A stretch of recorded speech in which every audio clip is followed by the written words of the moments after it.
वो कितना बड़ा फर्जीवाड़ा कर रहा है। वो आयुर्वेद के नाम पे और योग के नाम पे लोगों की आंखों में धूल झोंक रहा है। वो अपना मोटा माल बना रहा है। उपचार और उपकार और राष्ट्रवादी स्वदेशी के नाम पे वो बाबा ऐश कर रहा है और सरकारें आंख मूंदे बैठी हैं। डॉक्टर अजय खन्ना, पहले आप हिंदू मुसलमान करते हैं और उसके बाद बाबा रामदेव और आचार्य बालकृष्ण ये अब हिंदू और ईसाई करवाना चाहते हैं। अरे गजब हो गया भाई। अरे आप लाला हो तो कहो तो लाला है। मैं बनिया अतुल अग्रवाल मेरा नाम है, मैं अपना चैनल चलाता हूं, मैं पत्रकार भी हूं। कोई मुझे बोले लाला अतुल अग्रवाल तो मुझे डर किस बात का, मुझे चिढ़ किस बात की? अरे मैं वो काम कर रहा हूं। आप भी लाला रामदेव है, नाम बदलिए अपना। दूसरी बात ये मैं कहना चाहता हूं, आप टीवी में प्रचार चलाते हैं, उपचार भी उपकार भी। काहे का उपकार कर रहा है फर्जी आदमी? काहे का उपकार? मोटा पैसा ले रहा है, उपकार किस बात का? कोई प्रसाद बांट रहा है क्या दवाई के नाम पे जो उपकार कर रहा है? मैं भी बाबा का आलोचक हूं, लेकिन बाबा ने पूरी दुनिया में और देश के भीतर योग शब्द और आयुर्वेद शब्द की जितनी मार्केटिंग की है उसके लिए हमको बाबा का धन्यवाद अदा करना चाहिए। दुनिया में योग और आयुर्वेद करने की एक पद्धति शुरू हुई, लोग मानने लग गए, लेकिन योग के नाम पे जो बाबा भोग कर रहा है, आयुर्वेद के नाम पे जो बाबा मूर्ख बना के तिजोरियां भर रहा है, वो सरासर गलत है। देखिए मैं बार बार कह रहा हूं कि योग और आयुर्वेद ये हम सनातनी सभ्यता को मानने वालों का गौरव है। मैं योग और आयुर्वेद दोनों के सामने प्रणाम की मुद्रा में नतमस्तक होते हुए सम्मान करता हूं अपने ऋषि मुनियों का। सनातन सभ्यता को मैं मानता हूं, लेकिन ऐसे ढोंगी रामदेव और बालकृष्ण जैसों का मैं मुखर विरोधी हूं और रहूंगा। कि वो कोई संत हो, कोई साधु हो, कोई मुल्ला हो, कोई मौलवी हो, कोई ग्रंथी हो, कोई पादरी हो, कोई भी हो, अगर उसने भारत के संविधान, भारत का कानून की उल्लंघना की है तो उसके खिलाफ कड़ी से कड़ी कार्रवाई होनी चाहिए। और जो राजनीतिक दल या व्यक्तियों का समूह उस अमुक व्यक्ति को बचाने की कोशिश करे, जनता उसके खिलाफ भी अपना जनादेश दे। दूसरी बात, बाबा रामदेव और आचार्य बालकृष्ण ये दोनों भारत के संत समाज की नुमाइंदगी नहीं करते। ये दोनों धंधेबाज हैं और व्यापार करने में कोई बुराई नहीं है। बाबा अपना माल बेचता है तो क्या बुरा है, लेकिन बाबा ये स्वीकार करे कि वो उपकार नहीं करता है, धंधा करता है और वो बीजेपी को भी पैसा देता है, बीजेपी की कृपा उसके ऊपर है। दोनों बाबाओं को ये लगने लग गया है कि इस देश की भाजपा नीति सरकारें जब तक हैं तब तक हम अमरत्व पी कर आए हैं जैसे आरोप लग रहे हैं। क्योंकि बार बार भारतीय जनता पार्टी की सरकार के केंद्रीय मंत्री बाबा के साथ चिपक के एक ऐसी दवा का प्रचार करते हैं कोरोनिल, जिसको WHO से मानता नहीं, जिसको ICMR से मानता नहीं, जिसको डॉक्टरों के समूह IMA से मानता नहीं, वो अपने आप को कोरोना की दवाई के तौर पे चिपका देता है। 1000-1200 करोड़ रुपया अंदर कर लेता है और उसके बाद में वही डॉक्टर हर्षवर्धन जो हमारे केंद्रीय स्वास्थ्य मंत्री हैं, वो बाबा को नोटिस जारी करते हैं, बाबा के बयान को दुर्भाग्यपूर्ण बताते हैं। इस पैनल पे बैठा कोई भी व्यक्ति अगर बाबा जैसी धूर्तता, बाबा जैसी भ्रष्टता करे तो शादाब भाई आपकी पुलिस डंडा मार के अंदर कर देगी 24 घंटे के भीतर, डंडा मार के। तो बाबा रामदेव से मोहब्बत क्यों, गलवहियां क्यों?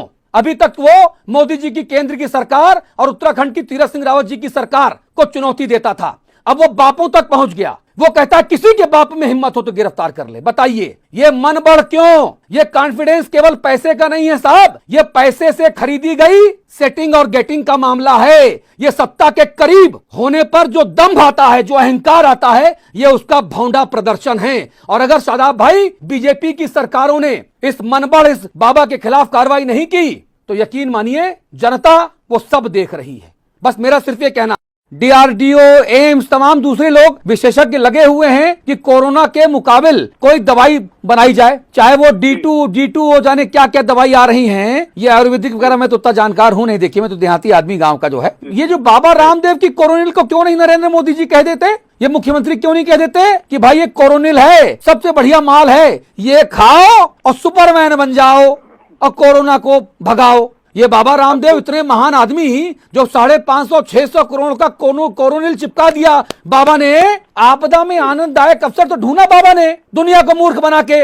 अगर कोरोनिल खाने से वाकई कोरोना को आप हरा पाते हैं तो फिर बढ़िया हो जाएगा। और मैं खुलासा करता हूं, मुझे 2 बार कोरोना हुआ, 2 बार, एक बार अक्टूबर में और एक बार अप्रैल महीने में। अक्टूबर महीने से पहले से सितंबर महीने से, सितंबर, अक्टूबर, नवंबर, दिसंबर, जनवरी, फरवरी, मार्च और अप्रैल, ये 8 महीना मैंने पूरा कोरोनिल खाया। मेरे घर में अभी 4-5 डब्बा पड़ा हुआ कोरोनिल किट। फिर मुझे कोरोना कैसे हो गया बताइए?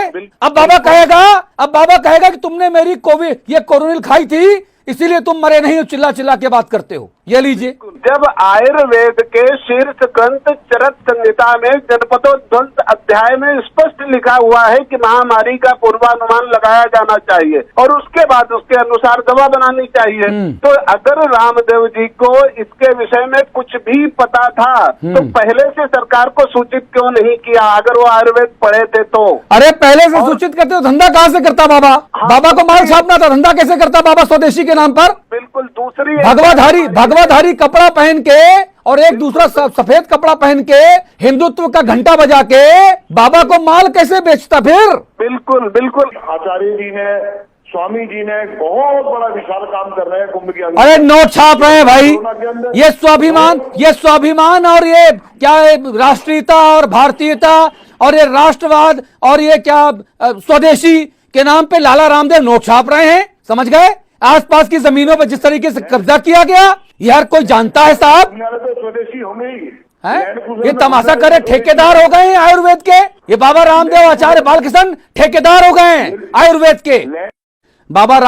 लाला रामदेव ने अपना काम कर लिया, हाथ झाड़ दिया। 550-600 करोड़ रुपए अंदर कर लिया, हाथ झाड़ लिया। बाकी जिसको मरना उसको मरता रहे। अब आईसीयू में पानी आवे, नाले का पानी आवे, मेढक मक्खी मच्छर आए या सांप तैरें, कोई चिंता नहीं किसी को। बताइए, कोरोना का मरीज वहां गया था इलाज कराने अपना और उस मरीज को दे दिया गया बाल्टी और मग्घा बाबा रामदेव के अस्पताल में और कहा गया बेटा ऐसा है कोरोना तो तुम्हारा पहले सही होगा बाद में, ये नाली का पानी पहले बाहर निकालो, चलो कोरोना का इलाज तुम्हारा उसके बाद होगा जब पानी निकल जाएगा बाहर। जय हो बाबा रामदेव की, जोर से बोलो आचार्य बालकृष्ण की जय। गजब हो गया भाई। सरकार की मजबूरी क्या है फर्जीवाड़ा झेलने की, ये तमाशा झेलने की? मुख्यमंत्री जी आपने फीता काटा था अस्पताल का, पतंजलि बेस कोविड हॉस्पिटल का, ये वहां का तमाशा जहां नाली का पानी भर गया। मुख्यमंत्री जी आपकी नैतिक जिम्मेदारी जवाबदेही है, ऐसे किसी भी लालाओं और बाबाओं के द्वारा फर्जीवाड़ा रोकना चाहिए सरकार को। लेकिन सरकार रामदेव और बालकृष्ण के चरणों में नतमस्तक नजर आती है। क्यों? ऐसा क्या फेवर हो रहा है?